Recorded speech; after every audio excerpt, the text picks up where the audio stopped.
United States submarine base at Key West, Florida. A dispatch that quoted President Truman's press secretary, Charles Ross, as saying that President Truman has no knowledge of any secret project by this government that would give substance to the existence of such objects. Ross also said that both the Air Force and the Navy deny that such objects exist. Hi. Hi.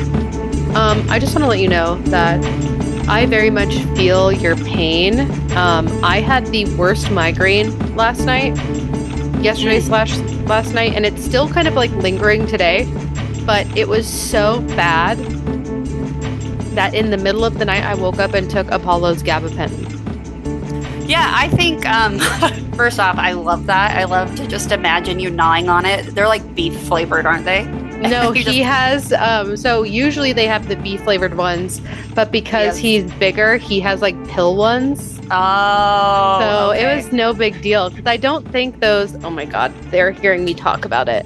I don't think those beef ones are vegan, so I wouldn't have done it, but he has pill ones because he's a big boy. I mean, I'm pretty sure that I knew a human grandma who was on gabapentin once. Well, I looked it up. Like, I knew, like, gabapentin is not a typical pain reliever. So here's my thought process. Yep. Okay. Let's hear it. So, as everyone knows, I have had major dental issues. Major.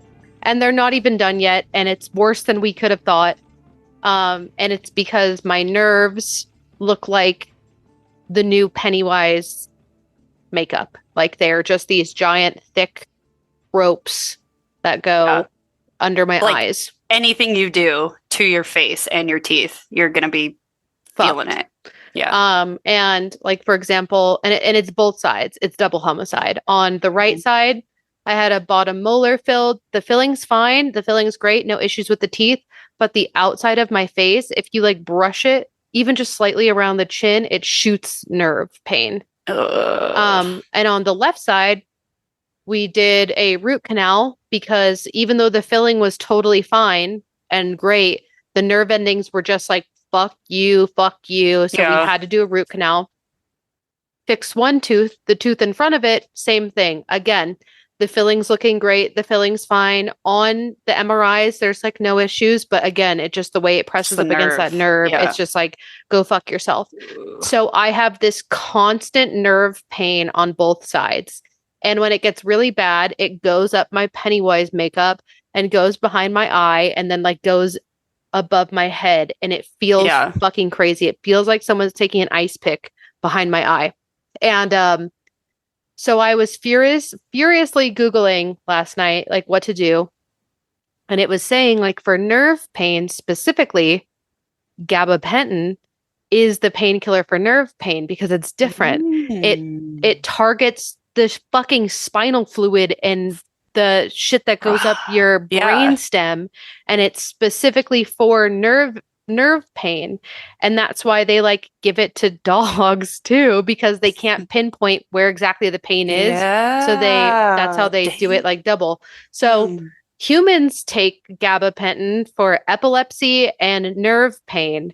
And I was like, guess what? I was that desperate. Yeah. I was like, fuck it. I'm going to use my degree in English to certify this decision. Smart. I'm not a doctor, but that's what I'm educated on. Google tells me it's fine. Google and ChatGPT told me it was fine. And also, congratulations to me graduating from WebMD college because it worked immediately. So my hypothesis that it was nerve pain from my fucking fuck-ass teeth and my fucking Pennywise nerve endings proven right because the dog's gabapentin worked on me and I finally found peace. And you feel better. You sound better. Yeah, I know we were only texting yesterday, but your text seems sad. Thank you. They were. I was losing it and I was so busy yesterday and I just wanted to put a gun in my mouth. But as you know, and as other migraine survivors know, when you have them that bad, you have like residual the next day. So even though it's like not the same pain, I still feel like a little something. And I don't know if you've experienced this where you have such a bad migraine that when you close your eyes, like the side of the face that it's on, it almost feels like and looks like someone is shining a light through your eyelid. Yeah. It's the craziest thing in the whole entire fucking world. The relief that you seek, that one seeks for a migraine is so crazy too. Because I think about some of the stuff I've done where I'm like, hey, does anyone have any painkillers I can have? Nom, nom, nom, nom, nom, nom. And then like drinking wine, or like there's been times where I'm like, hey, none of my migraine medicine's helping. I'm just going to start doing shots of alcohol. And then I'm going to take some NyQuil and some Tylenol. Yeah. If I have any drugs. Yeah, take a Benadryl.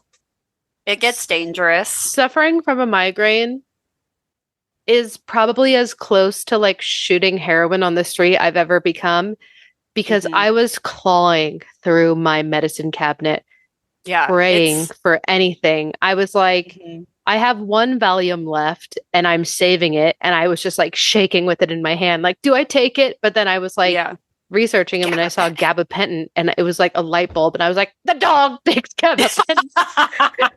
Fucking took that shit immediately. I should have cracked that bitch and snorted it, dude. That's how fucking happy I was to get that. And it was great. I've definitely, I'm glad you have relief. I'm glad that Apollo could help you. He's got a fuck ton.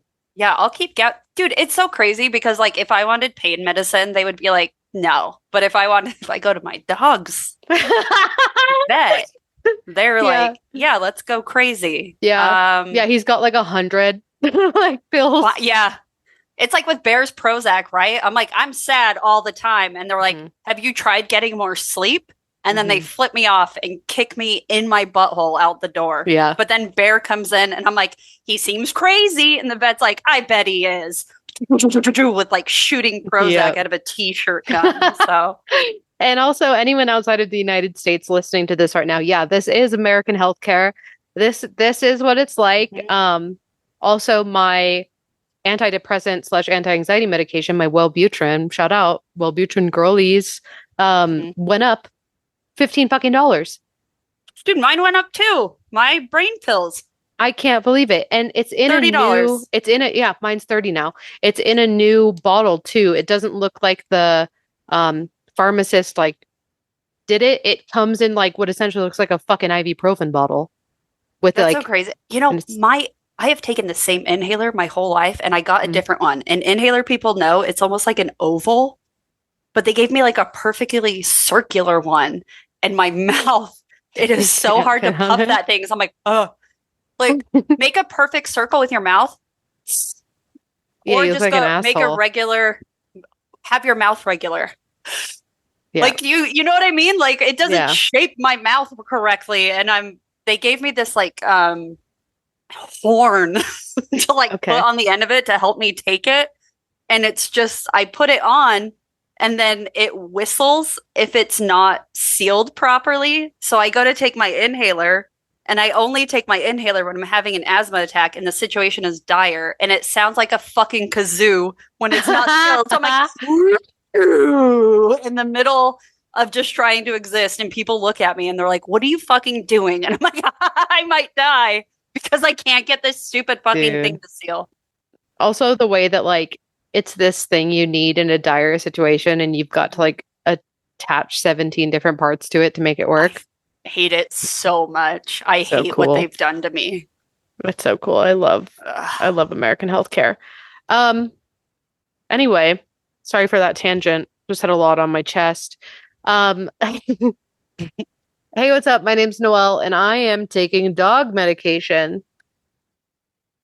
And I'm Chelsea. And are we not all dogs in one way or another? We are all dogs. Not taking dog medicine. What's the thing? What's the meme? It's like, we are all dogs in God's locked hot car on a summer day. Yeah. That's what we are. Speaking of God. And hot cars. Let's get into today's episode. I'm so excited. I love a good local story, you know?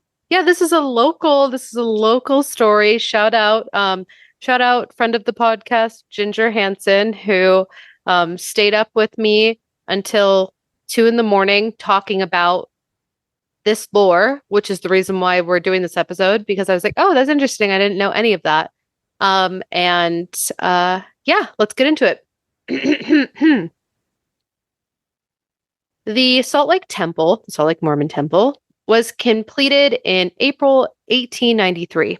It took 40 years to construct from its groundbreaking in 1853. After this, the Mormon Church was looking for another resource to sink its teeth into. It wanted something to help promote economic development and tourism in Utah because, hey, someone needed to pay for that temple. It wanted something that shed a better light on Utah and Utah Mormons that wasn't associated with a Mormon stigma. And most importantly, they needed something to provide an alternative to other recreational options that did not align with its culture and moral values. At this time, amusement venues were often associated with behaviors considered inappropriate by the church's standards. And again, if I ever reference the church, please know I'm talking about the Mormon Church. Sorry. Yeah, it's burned into our blood habit. at this point. Venues like Coney Island, for example, served alcohol, featured gambling, adult shows. And when I say adult shows, it's kind of just like burlesque, you know? Or like cabaret, maybe. Yeah, cabaret. And even like freak shows. And but dance the halls. Freak show, it's just somebody with like 3 tits. Yeah, or PCOS. Like, yeah, I get a little bit of chin hair sometimes. They're like, abomination. Exactly. Yeah. And of course, these venues and dance halls offered places for young people to socialize freely, often without supervision. The church was concerned that this unsupervised environment could encourage promiscuity or relationships outside the bonds of what was considered appropriate by church standards. It aimed to provide a safer, family-friendly atmosphere where socializing occurred within a more controlled and monitored environment. Certain dance styles, particularly those involving close physical contact between partners, were also seen as inappropriate. And I want to say here, even the fucking waltz, which is like a ballroom dance. It's like a classic ballroom dance. That's what they do in Bridgerton. Exactly. But like evangelicals and the Mormon Church were like, it was too close. It was like touching, like two people gotta leave touching. Room for Jesus. Gotta leave room for the Holy Ghost. And of course, like the ragtime dances and any sort of like jazz related dance, like the Charleston, which we all, if you know anything about like when Elvis or the Beatles came out and like all the little white teenagers were semi-gyrating their hips, it was like, you know, demonic possession. Lewd. Have you ever been to a Mormon dance? No. Why would I have gone to a Mormon I've dance? been, but I guess like I've been because like my friends would invite me and I would go. But yeah, you definitely there was definitely room for another human in between you and you would dance. Yeah. You can't do the waltz. And we didn't know how. So thank God. Yeah. As children. Yeah, interesting, right? Yeah. The church promoted modesty and propriety, so dances that involved suggestive movements or close embraces like the waltz were considered immoral. At a Mormon-run, non-secular dance hall, the social atmosphere and dance styles could be monitored. With combined efforts from the LDS Church, Utah businessman Johnny Dooley, who was a primary investor and active member of the church, Matthew White, another active member of the church, business owner, and owner of 744 acres of Great Salt Lake Beach property, important to note here. Okay. Who was the I'm starting to put two and two together. Yeah, there you go. For those who don't know what Saltair is, I'm starting to put surprise. And the Los Angeles Railway, the Great Saltair, was created to be the Coney Island of the West. I'm glad you picked it up right there, Chelsea, right before it was announced. Glad you finally caught on. Well, the beach, the lakefront property. That's what did it for you? Well, then I was like, oh, yep. Because for those of you, I would just suggest Google Saltair because you got to see it. We're gonna talk about it visually. Okay. The resort officially opened to the public on June 8th, 1893, after about a year of construction. The Saltair itself was built on what was considered the largest man-made island in the Western Hemisphere at the time of its construction. It was an all-encompassing lakeside resort. And when I say lakeside, I mean in the middle of the lake resort. Yeah. Located on the southern shore inward of the Great Salt Lake, the Saltair was designed in a Moorish revival style, featuring onion domes, minarets, and intricate woodwork. Looking at pictures, and spoiler alert if you figure out why I'm saying it like this, looking at pictures of Saltair 1, it blows my mind that it existed here. It almost reminds me of the Kremlin in Russia. If anyone knows what that looks like, that's pretty much what like the Saltair 1 was visually. Set against the Great Salt Lake and mountain views, it looked a little out of place, but that also exaggerated how exotic and genuinely insane it was. It was designed by local architect Richard Kledding, who also designed the Utah State Capitol, which is like an imitation of the U.S. Capitol in D.C., and the Wall Mansion, another shout out for locals. It's that insane fucking mansion downtown, right near where the like eagle iron things are. You know that? Yes. Yes, it's that one. So it looks like it has like all the columns and stuff out front. Yeah. I think it's owned by the U now. Anyway, just know it was cool. The building was constructed on pillings that extended over the lake's waters, allowing you to swim directly from the resort's platform. This also gave the feeling of being on a floating palace. And I mean that in all sense of the words. Please look it up. Saltair it doesn't 1. feel very royal to swim in the Great Salt Lake, though. I mean, back then it was. We'll get to that as well. Okay. Because have you ever swam in the Great Salt Lake, Noelle? No, I think it's a fucking biohazard. Yeah, locals have done it. Born and raised. I have swam in the Great Salt Lake, and when I tell you, it was uncomfortable. Dude, they say don't even breathe the air from it, let alone the fucking water. Oh, you are up to your hips in just brine shrimp, like slithering around on the shore. And as you run, the black sands part, because it's actually just bugs to reveal the sand underneath. And because it is so salty, if you have a molecule of a cut, you will feel it in your fucking heart. Like salt in every wound. Yeah, dude. Oh. I don't think anyone should go into it. But just know back then it was actually beautiful and gorgeous. And you would want to. It's still quite pretty. But and people also thought that it was like healing to swim in. So that's a whole other thing. Which I guess, like if you had super arthritic bones and just could float on the super salty waters, I bet it was like really fun. The world's largest Epsom bath. Exactly. As mentioned above, the Salt Lake and LA railways were major investors. The Saltair had a 16-mile rail line that took you straight into the resort. The rail line was also on top of pillars through the lake, which would become a problem later due to the lake's fluctuating water levels. But another thing to look up, it was like Hogwarts. It was like a whole Hogwarts ride to the Saltair, which was fucking Hogwarts. It was covered. It was insane. The journey to Saltair by rail was considered part of the resort experience itself. The train cars were intricately decorated, and the trip gave visitors a chance to enjoy scenic views of the Great Salt Lake and surrounding area. Opening day, the Lady of the Lake statue was placed on a platform out in the lake's waters. The statue depicted a woman holding a torch, serving as a landmark for visitors approaching the resort. And Utah lore fact here, her name was Norma. Aw, what a good name. I always wondered where the Lady of the Lake came from, like what lore that was, but it was the name of the welcome statue, essentially, for the Saltair 1. Well, Lady of the Lake was from King Arthur. Yeah, but like why that was attached to Salt Lake.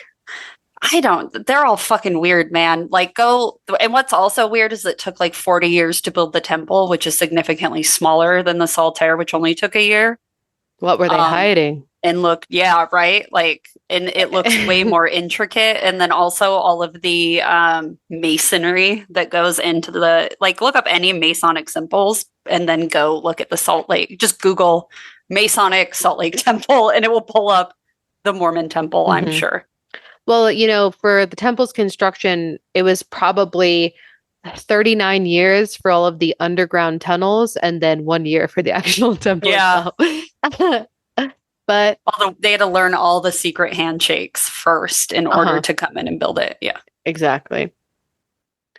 And to go ahead and give everyone their flowers, the Saltair wasn't the first lakeside resort on the Great Salt Lake. Previous to the rail line, getting to the lake from the city was a 4-hour ride on buggy. The rail lines throughout Utah that connected Ogden to Salt Lake to the actual Salt Lake, and Salt Lake to Black Rock, Colorado, made everything more accessible. And it's going to sound like I'm repeating names, but it's because they all have lake in them, but they're all different. Lakeside and Lake Point were the first resorts to pop up. Totally unrelated, but semi-related. When researching this, I found lore about Lake Point because apparently this was where a breakoff group from the Mormons called the Moorites went. There was a whole militia fight between like the two, like between the Mormons and them. But anyway, a story for another day. I see Chelsea Googling that right now. Then came Black Rock in 1876, which is the Black Rock you can see on the lake still, formerly in the water. I attached a picture for you because I knew you'd probably want to Google it. You can see this when you drive to like around. You see that. You can walk on it. Cool. It is a black rock. I wouldn't say it's like totally black, but it's a dark rock. Yeah, it is a dark rock. In 1879, Lakeshore opened, and in 1881, Garfield. July 15th, 1886, Lake Park, also designed by Richard, opened. Lake Park and Garfield were the most competitive. Another note here, Garfield Beach Resort ultimately burnt down in 1904, which is insane when we get to the history of Saltair. But anyway, I attached a picture of Garfield for you.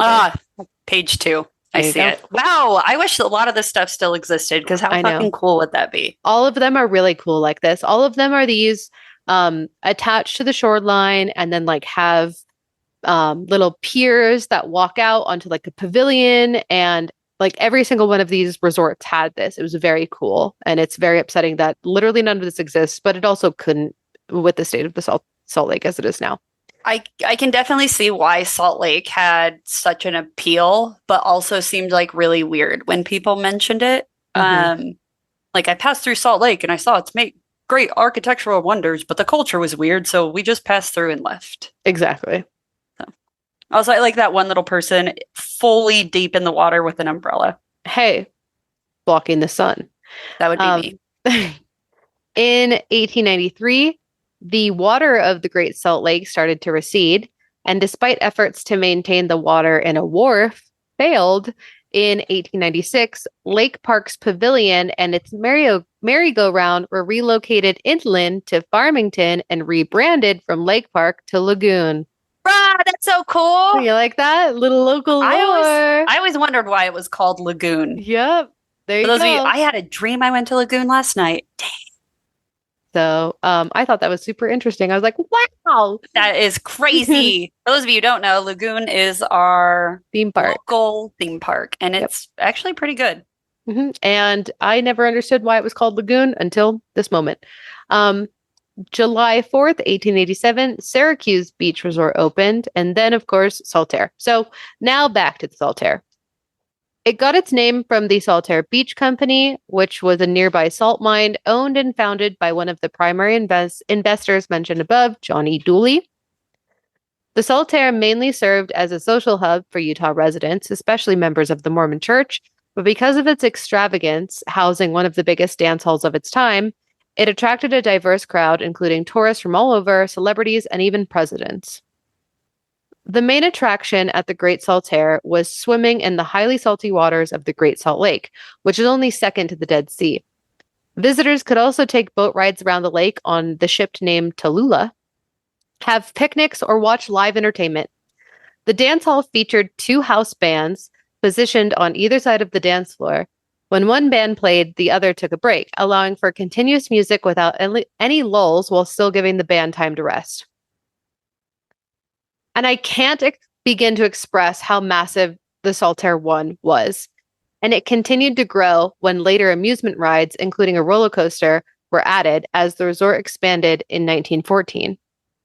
The site also housed the 5-star Saltair Hotel, along with a variety of dining options ranging from fine dining to casual. Among these was a ship-themed cafe named Restaurant Leviathan, and it was named so due to a local popular vote. And I have a picture of it there for you to see.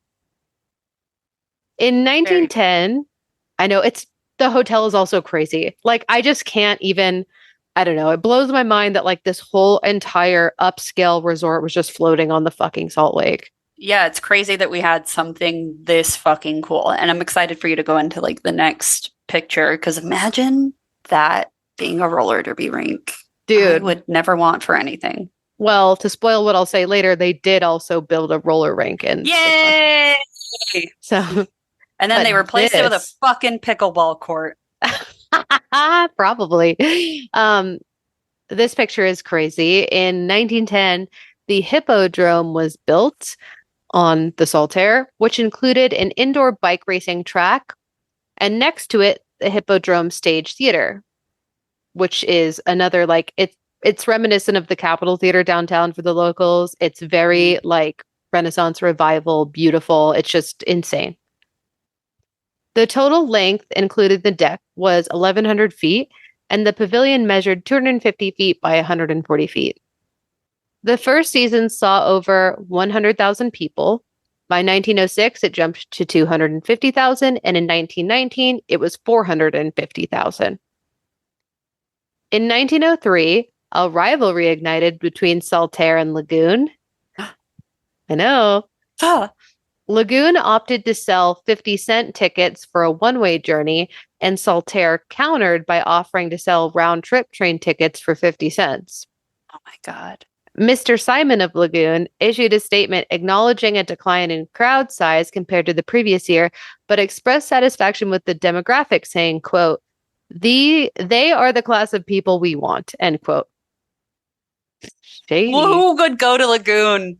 You know, the merry-go-round ride, or like the swings, it's the swings, does give that very old school, like this time where the women wore their little bonnets and the men were always dressed in their Sunday best. So Lagoon still has that vibe, but is not no way anymore. As I say, as someone who recently visited Lagoon last weekend and saw more adults wearing Cookie Monster pajama pants than children, I'm glad to see that fading of a legacy. Yeah. Love it. Love it. Significant investments were made to expand Saltair and incorporate contemporary entertainment options such as bowling alleys, a fishing pond, and, for Chelsea, a roller rink. Yeah. However, the costs associated with maintaining these facilities during the off-seasons honestly didn't even come close to comparing to the detrimental effects of high winds and salt erosion on the wooden structures. That was the biggest. I was like, oh, they built it out of wood. Of course they did, but you're putting wood in the second saltiest lake water thing on Earth. Well, okay. Oops. So, but despite these challenges, Saltair's popularity ensured profitability. On April 22nd, 1925, at 2:25 a.m., a news clipping would report that an employee smelled smoke emanating from the Hippodrome and discovered a fire erupting with flames reaching approximately 4 feet in height. The employee managed to subdue the fire, reducing it to embers before seeking assistance. However, a sudden gust of wind reignited the blaze during their absence, which was less than 2 minutes, by the way. Damn. The Sugar House Fire Department, possessing the only truck capable of pumping salt water, experienced delays in responding to the incident. Yes, Sugar House is not close to the Saltair. No. By any means. Nope. And by 4 a.m., the high winds had taken the entire Saltair to ash. While the exact cause remains undetermined, theories suggest potential electrical malfunctions or intentional arson. And I have included the picture of the news clipping for you, Chelsea, and a picture of the burnt to fucking bits. This picture was taken at night. That doesn't really look like anything. It's just tar, black wood, burnt, and little bits of fire. It's nothing. Damn. And then I have, if you keep going, a picture of the remnants of the morning after. The only things you could see left are the metal barring from the roller coasters. It's just bare bones, but everything's fucked. Yeah, it looks like post Hiroshima, like it's just fog and destruction. Yeah. Insurance covered only $150,000 of the $500,000 in damages. Yet, on April 25th, the announcement of a rebuild was made. Construction on Saltair 2 commenced on January 27th, 1926, promising an even grander scale. It opened its doors on May 27th, 1926, featuring the new Sunset Pier and an expanded array of games and rides. By the end of the 20s, even a 200-foot beach was added. But if you're paying attention to the timeline, something else came in the 1920s, and that was the onset of the Great Depression. Damn it! Which presented Saltair's biggest challenge. Money. Yeah. Despite Mine economic too, hardship. so I feel it. Yeah, I mean, I'm in my own Great Depression. Yeah. Despite economic hardship, Lagoon and Saltair continued to operate, even running advertisements like, quote, "Dance through the Depression," end quote. So tone deaf. Glad to see nothing has changed. Yeah, glad to see we are still the same humans we were even then. And it attracted crowds during holiday weekends. So despite all of that, it still had some popularity. So. I mean, it did survive COVID pretty okay. So it's nice. Yeah, you're right. Nothing really has changed for us humans. So. Yep. The increasing popularity and accessibility of cars in the 1930s, which offered people greater flexibility in travel beyond the railway, also contributed to the already in decline Saltair.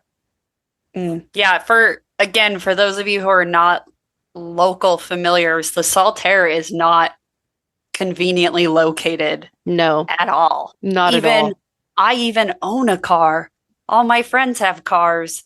I will still choose to not go to the Saltair because it is so inconveniently far away and out in the middle of fucking nowhere. And what's funny is that even now in the modern age, Saltair is still fucking inconvenient to get to. If you go there for a concert, they only have like one road. So it's just like, what the fuck are we doing?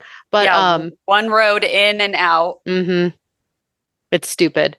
And but if you want to know one of my favorite ghost adventures, they show a guy getting pushed down the stairs by a ghost like 55 times. Have you seen that one? Oh yeah. I'm not going to spoil what I have at the end, but I'll say yes for now. Okay. So because like Saltair was popular because it was the only thing everyone could go to because of the train. And now that people had cars, they were like, why the fuck am I going to go to Saltair? Which is cheap. I'd like to say the bad luck came because they didn't bring back the Lady of the Lake statue with Saltair 2. Some people have their other opinions as to why.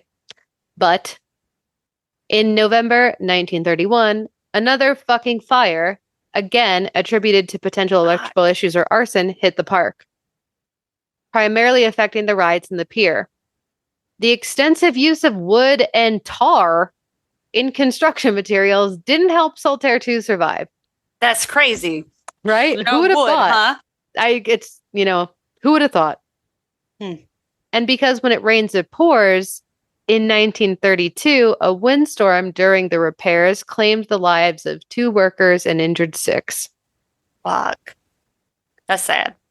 Remember when I mentioned the water level issues? I do remember that. I remember it intrinsically. Saltair was pretty much unscathed because they were more in the middle of the lake versus the other resorts that were on the shorelines. But as you have now been spoiled to see with that picture, the climate decided otherwise, and the Salt Lake receded past Saltair. And it started to look and smell like what many locals more so know the Great Salt Lake as of now. Full of brine flies, brine shrimp, and the smell of fishy rot, or what the locals would call lake effect. Yeah, that's a nice way of saying that it just smells awful all the time. Yep. In 1934, as a desperate attempt to maintain business, a boardwalk was constructed to transport visitors via a small pushcart to the newly receded shoreline. Because it was like almost a mile out. Yeah, I believe that. Can you see in that picture where the dark is? That's where the water is. Mm-hmm. It's wild.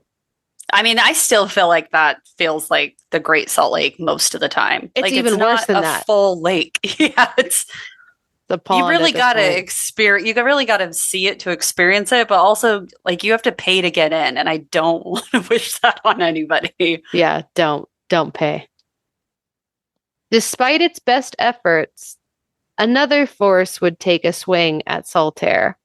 Again, if we're paying attention to timelines, a little something called World War II started. Damn it.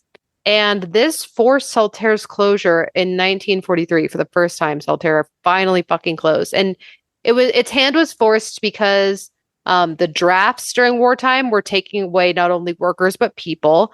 And rationing, wartime rationing. Everything that they needed to run was being taken for rations. Yeah, and I doubt they were letting anyone at that time build or repair anything. So there was like a steel shortage, right? Steel, wool, or not wool, also wool, wood, everything. Lambs. Yeah. We were just running out of sheep. We just couldn't even. They were like, whatever you're doing, don't. Unfortunately for them, Saltair was not considered an essential worker, so their supplies were used for rations. All right. But following the war's end in 1945, preparations for reopening began. The 1940s saw a slight recovery in water levels for the Salt Lake and helped bring holiday crowds to the lake. However, this uptick wasn't enough to sustain the park's profitability. In 1950, the Salt Lake Tribune released an article exposing that sewage was being dumped into Antelope Island. No! Antelope Island is where all cute bison come from, everyone. And that's fucked up. Despite the popular belief of the time, the salt water did not have the inability to eliminate the harmful bacteria. No. Which was what the sewage plant was trying to say. As a result... And everything floats in the Great Salt Lake. So just think about that. Just a sea of poop. All to the top. As a result, public interest in swimming in the contaminated waters sharply declined as a surprise to no one. Mm-hmm. But it would be revived by school children years later. So we just crawled around in the filth. The school brought you to swim in the Salt Lake? Yeah. That's fucking crazy. I have a picture of it. Crazy. I have a picture of me on this field trip, and I have a little bucket hat, and I think I have a compass necklace because that was me. But I'm choking myself out and going blah in the photo because of how bad it smelled. No, I've never been able to smell well, but just because I was a very dramatic child. Okay. But we went to the Great Salt Lake, and then when I was older, I went there with my friend's mom was a bird watcher, and our sisters were being mean to us because we were all the same age, me and him same age, my older sisters and his older sister same age. And so when they went to swim in the Great Salt Lake, we took their clothes and we hid them. Oh my God. Like as if swimming in the Salt Lake wasn't punishment enough. Yeah. I think they were just like in their bras and underwear. But yeah. That's what they get. I've never been to the Salt Lake like that. And I don't plan on it, but I took my niece out to Antelope Island a few years ago. Well, during COVID, because it was one of the only places open. And I wasn't working, but my sister had to. And it's cute in that sense of like driving around and looking at the buffalo. Isn't Antelope Island now full of orb spiders? So you can't even like walk? I think, fuck, I know they do the spider festival every year. Yeah, because it's full of orb spiders. And if I'm not mistaken, the orb spiders are there because it was one of those like if we introduce a predator, then the prey will reduce, but it like backfired. And now there's just a fuck ton of spiders. Only from July to September. But it's like bad. Western spotted orb spiders take over. But they have a whole festival for it. So like... Do you know what the orb webs look like? They're very cool, but it's the entire... You cannot walk. Yeah. So... Yeah, they've done news stories on it, but I've seen the spider festivals. I think they literally have a spider festival so they can be like, come look at this fucking hellscape. Yeah, no, literally a hellscape. So yeah, disgusting. We did not go during spider time. Well, I would not go during spider time. So anyway, in 1954, renovations started again with what little money Saltair had left because the state was putting pressure on them as they planned on opening a state-run resort nearby. Why didn't the state help pay? Oh, I guess it doesn't matter. The state wouldn't do anything. The state wouldn't do. Why would this state? Yeah. Why would the state help the privately invested? Yeah.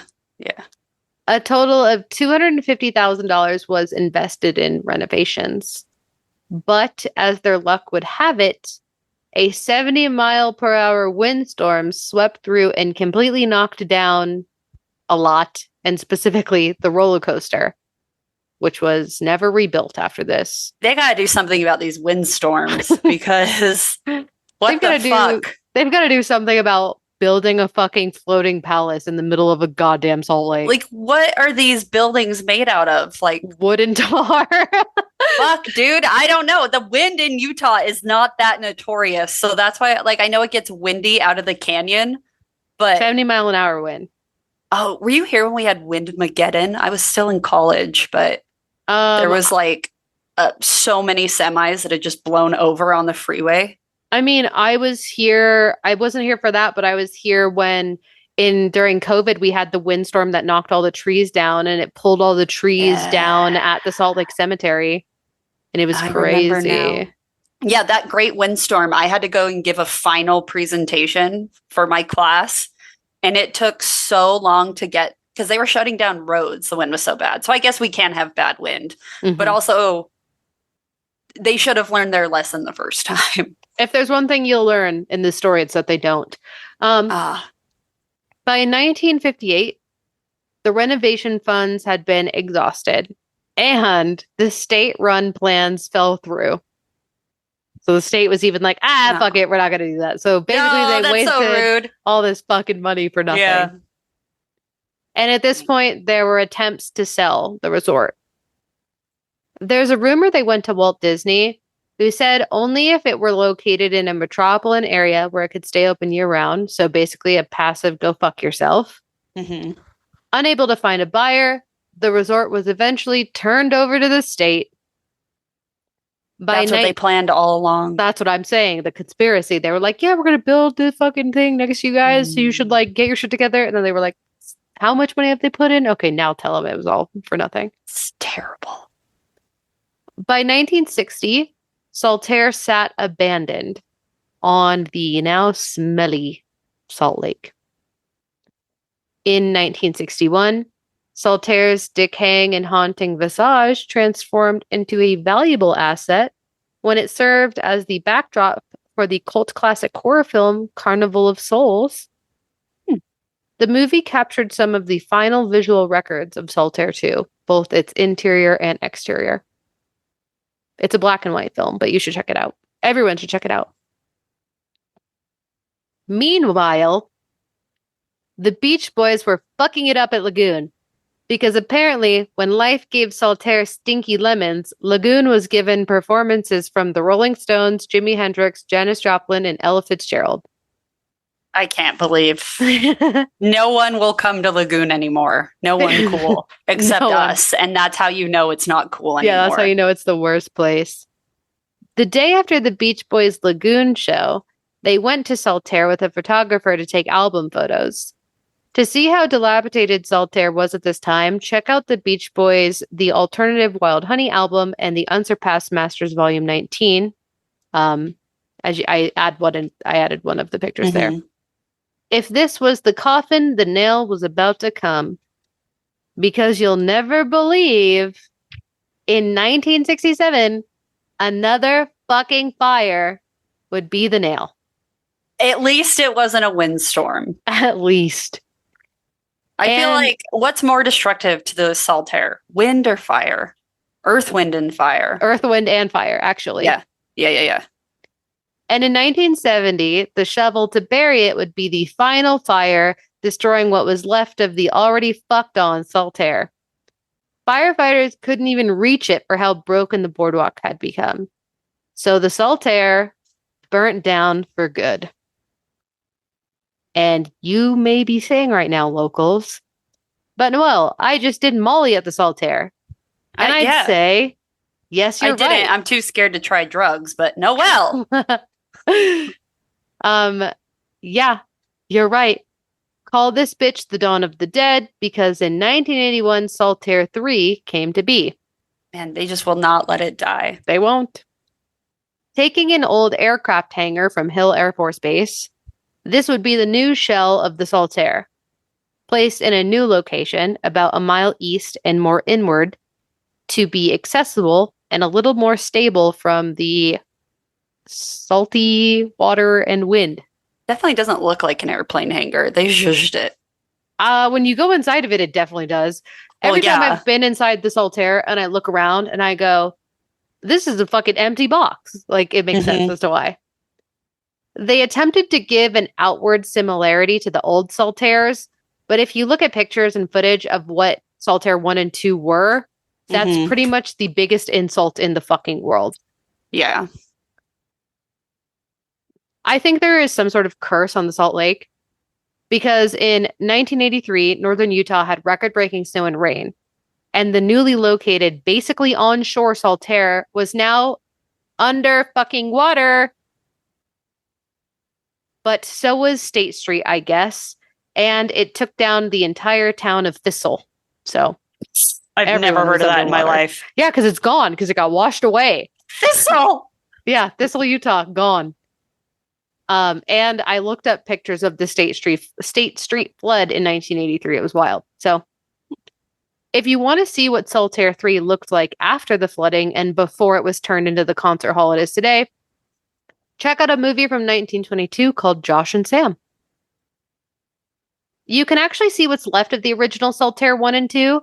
From the road, you can see the remnants of what were the pillars that held up the railroad that would lead you there. And I added a picture for Chelsea. It's super cool. I didn't realize that's what that was because I've been there. I've been to that because you could like pull off the road and see that. I never realized that it was where the railroad used to be, which is crazy. And people say if you walk all the way out to where the Saltair was, in the remains, you can find bits of broken china and bottles. Oh, we should go try to find some. I know, we definitely should. If you were to ask me, I think the Salt Lake is cursed, and that's why it burnt down the Saltair 4 times and blew it over a few more. I would agree. I would 100% agree. I think it's cursed because some rich old freak named James Wickman caught 2 whales in Australia, transported them to San Francisco, and in pools via train to Salt Lake, where he would this makes me sad. What's everyone's fucking problem? Everything, dude. And he would then drop them into the Great Salt Lake, hoping the salt levels would maintain them and they could be bred for whaling. Legend has it, the whales took off to deeper water. Some say they live in secrecy there. Others say whalers did end up getting to them. And some say the whole thing is folklore. And as again pointed out by friend of the podcast, Ginger Hansen, that's why there's a massive whale statue on 9th and 9th. Another piece of fucking Salt Lake lore that was unveiled to me. Dang. The original story about the whales of the Salt Lake was printed in the Utah Enquirer in 1890, which I have also added there for you, Chelsea. Whales in the Salt Lake. Yeah, whales in the Salt Lake.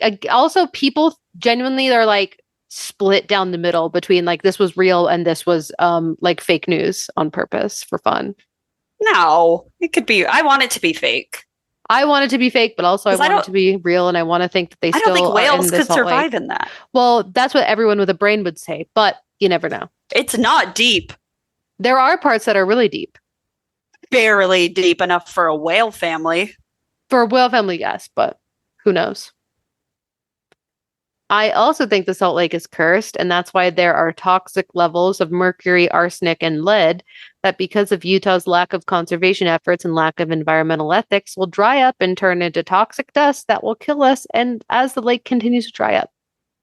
Yeah, at its deepest, the Great Salt Lake is 33 feet deep. Tell that to the whales. I am! Those poor whales!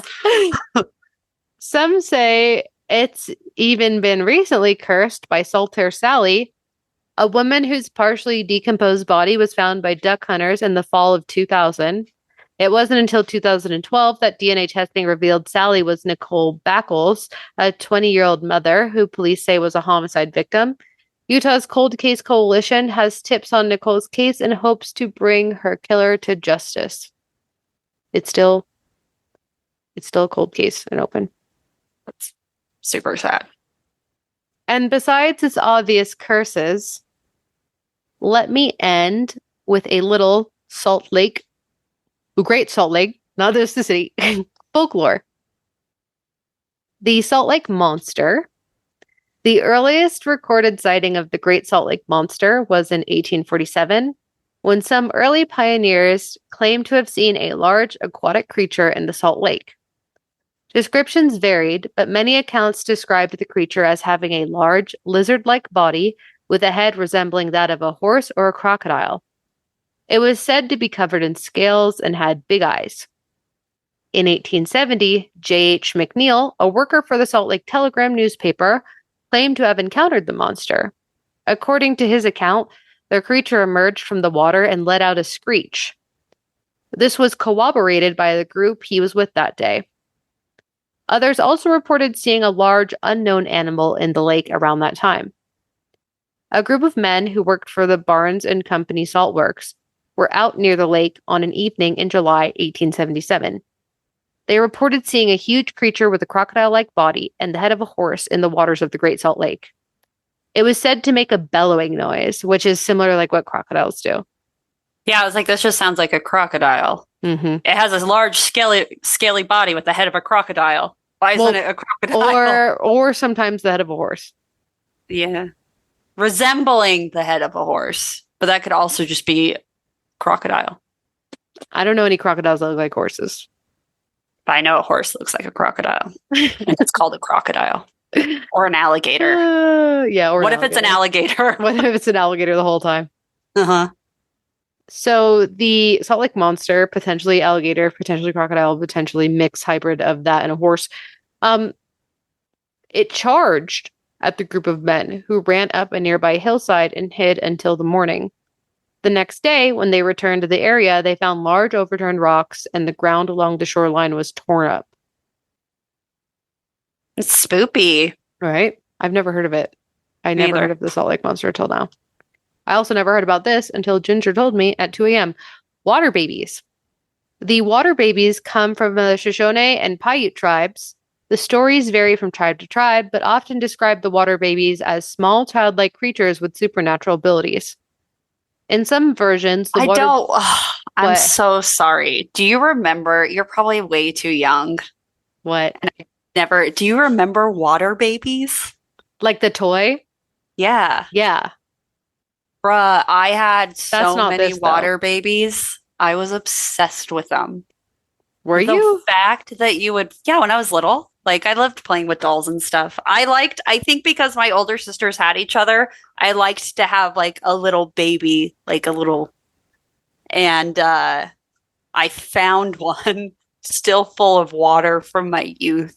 Ew. I didn't open it, but I remember this little baby being such a pillar of my youth, and I just frisbeed its floppy little body into the trash. I don't even think they make them anymore.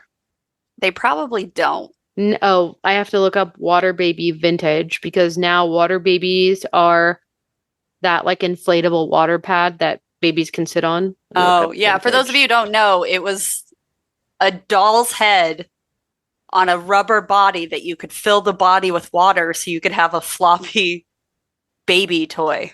Oh my God, they're expensive now. Like there's one from 1991 in the box still going for $130. Oops, sorry. That is crazy. Yeah, that is crazy. I was definitely obsessed with my water babies. You're a big fan. I will say when Ginger was telling me about water babies, I was like, what a weird little name. That is weird. I also had a book called Water Babies, but they came down in little raindrops. And this lady found them and she took them home and she put them in her sock drawer with like cotton because she was keeping them safe. And then the lady who was the mom came down and she's like, I'll trade you a real baby for my babies to come back. And the couple were like, deal. And then they got a real baby. It's a cute story. Okay. But then when you said water babies, I was like, I think maybe it was rain babies. Yeah, rain babies sounds a little bit better or more like the story you said. Yeah. But these water babies are not cute like that. These water babies were described as small childlike creatures with supernatural abilities. In some versions, the water babies are believed to be the spirits of drowned infants or abandoned children who haunt the waters. And I want to pause here and say, with peace and love and respect to the dead, it blows my mind that people drowned in the fucking Salt Lake because you really got to try. You really got to fucking try. Because for those of you who don't know, you don't sink. There have been like stories of the mob trying to roll a car out into the Great Salt Lake and being like, shit, because it doesn't fucking sink. Mm-hmm. The density of the salt makes the buoyancy insane. Yeah. It's like, so if you put a baby on its back, you could give it a gentle push and it would float to the other side unscathed. Yeah. So just want to say that. But anyway, they are sometimes described as mischievous or malevolent, luring people to the water to die. The water babies are said to cry or make sounds like a baby to lure people close to the water's edge. When someone approaches thinking they need to rescue a child, the water babies pull them into the water. Some stories depict them as beautiful mermaid-like creatures with long hair, while others, and honestly most, describe them as grotesque or deformed with small childlike bodies. Yeah, they sound like kelpies. Exactly. Those horses, yeah. Exactly. They are sometimes considered to have magical or shape-shifting abilities, allowing them to appear as regular children or blend into their surroundings. And I mentioned it earlier, but I didn't read ahead. I leave you, and honestly us, with a challenge as we end the month of October, maybe to make up for taking last week off. Enemy of the podcast, Zach Bagans, filmed at the Saltair and said, quote, "The surrounding land is cursed and amplifies the hostile paranormal energy found," end quote. During the episode, which everyone should go watch, not just for the dude getting thrown down the stairs 50 times. During the episode, he and Aaron put on a show. And they're afflicted with physical attacks. They hear disembodied voices and they saw unexplained figures and anomalies. It's genuinely one of the few episodes where they really put on the show. They put on the actor. Mm-hmm. So I say, we've got the ghost box. And the Saltair is about a 30-minute drive. For you. For me. Maybe a little bit more for you. How long is it from you?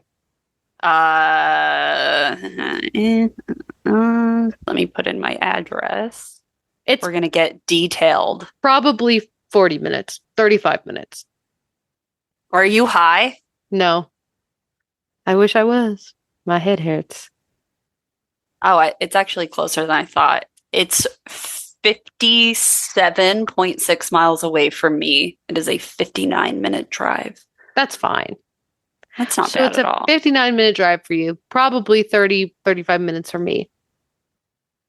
And I say, let's go. We go. And just I think after Guar tomorrow. We go. That's insane, first of all. just because you don't want to drive again to Salt Lake. We should try to do it where the original Saltair was too. Yeah. So I'm so down. Yeah, so I got nothing but time. We'll have to do that next week. But yeah, that's it. That's the Saltair and the Salt Lake. How do you feel about it? I feel a lot. The Great Saltair is super cool. I didn't go to it until I was like in high school though.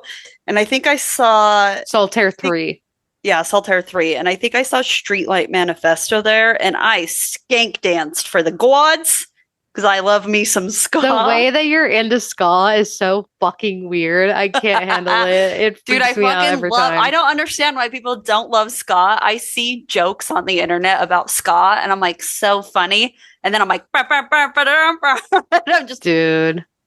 I'm just so good at skanking. That's the only kind of dancing besides twerking that I'm good at. Don't tell anyone that. Don't tell anyone else. I just told everyone that. Everyone don't hear that. That's crazy. If the fucking FBI couldn't torture that information out of me. And I would wear little 50s dance dresses. I had one that I made. Oh my God. Ska, and then the way that you're doing your hands right now. Look at this. Look how good I am at it. Oh my God. This you see me is skanking? Embarrassing. I'm so glad we're audio only. Look at the shifting. Christ. Oh, I'm sure people can hear me breathing into the mic. God. That was something. Well, you're welcome. Yeah, I feel like I learned little bits of lore, little bits of Utah lore, which is always fun. I finally understand the Saltair because I had seen pictures of it in its original glory, and I was like, that doesn't look like what it is now. And it's because it's not even close. No, not even in the same spot. Weird. It's still weird in every rendition. It doesn't look like it belongs in any rendition. It would be so cool if we could like have something like that again that's just neat. Saltair is kind of neat. You can still go wander out into the darkness of the Great Salt Lake like a ghost, but it just doesn't slap the same. Yeah, there's nothing there. It's crazy that there was like this whole era that is just, it came and it went. Like this whole era of like lakeside resorts on the Salt Lake and just like all these things to do. And then it just went away. Yeah. It was so big and extravagant and all encompassing, competitive even. And then it all is just gone. Gone like a thief in the night. I did not know that Lagoon was built during that time as competition. That's wild. Yeah, and built from it, like built from one of the original lakeside resorts that got fucked on from the receding lake, and then they were like, fuck this, we have to still keep it going. And then so they just were like, we'll move this bitch totally inland in Farmington.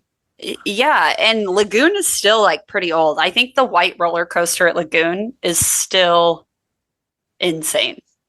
Yeah, there's old lore with that one, but yeah, that is the Great Saltair 1, 2, and 3, and a little bit of the Great Salt Lake. So,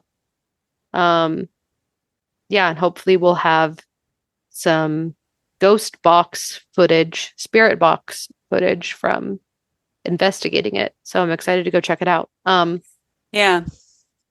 that'd be really cool. Oh yeah, we definitely should. What you can also check out is the link tree in all of our bios. I'm at Noelle Fain. That is at Sith Lord. We are at Go to Hell Podcast. And in that link tree, you can find a link to Patreon, where $1 gets you in. We release new episodes on there. And that's also where the Spirit Box video will be. You can also find links to our merch. 100% is donated. You can find links to Kelly Holloran or at Wildwood Owl on Etsy. She makes cool shit for us, and she makes cool shit in general. You can find a link to our YouTube, where all of our episodes are posted, and you can also comment, bully us, like, and subscribe. We also have a link to our Discord server, resources for helping the people in Gaza, and I don't know why you'd need it, but also a link to Hear Us, which is anywhere podcasts are heard. Loved it. Nailed it. Also, Bonfire, our merch store, offers sweatpants now. So keep an eye out for that. Fun. I've been sending Chelsea a lot of ideas that I want to do for merch. So. I know, and I've done nothing. So I gotta get my life right. Gotta get on it. Got to get on it. Okay. I'm gonna go ahead and give a hail to the engineer that decided it was a super smart and financially sound decision to build a structure entirely out of wood and tar in the middle of the second saltiest body of water in the world. I'm going to say fuck you to the guy who put a whale in there. Whales. Yeah, that's actually fuck whalers. Yeah, fuck whalers big time. The orcas that still waged their battle at sea. Mm-hmm. Also, hail, I'm not sure if they're still around, but Sea Shepherd, which was that like giant boat that was like turned into an anti-whaling boat, and they would just fucking ram into the whalers and shit, which was cool. I love that. Me too. That's the kind of good trouble I like. I like a good trouble where you ruin millions, where you really put pressure on these conglomerates and these billionaires to like ruin everything they have. Like I love protests. I love strikes from the people who want to have a union, and I love when they say like fuck you to the terrible terms. I just love it, and I specifically love it when the whales claim more bodies for the sea. Me as well. Vegan ambergris exists now. There's no reason for anyone to fuck with the whales at all. If you fuck with the whales, kill yourself first. Okay, let's get the fuck out of here. Okay, bye. Bye.